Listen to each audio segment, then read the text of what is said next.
kryesisht kompani të cilat kanë drejtues ose menaxher shqiptar, i cili gjithmonë përdorin atë zhargonin që nuk të ka marrë për mend kur i thuhet një profesionisti, sepse ato vendimarrjet i marrun ti do bësh vetëm çfarë do them unë. Dhe këtu në këtë rast vlerësimi do thotë që ky individi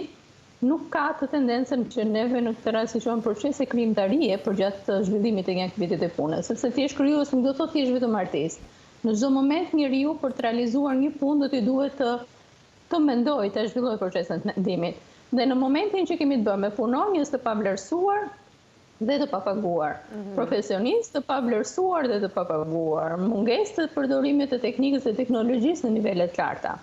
Mungesë në këtë rast të trajnimeve të punojësit, pra ende punojësi sot shikohet si dorës dytë, kjo do thotë që këtij punojësi edhe mungesat e dëshirës më pas për dhënë, pra sepse kompaninë ose punën çdo njeri duhet ta ndjejë sikur e ka të vetën në mënyrë që të japë më të mirën. Por që ai ta ndjejë këtë nivel motivimi, atëherë ai të kurrë dhe përpasoj duhet që për të njëjtën volum pune të shpenzojmë më tepër kohë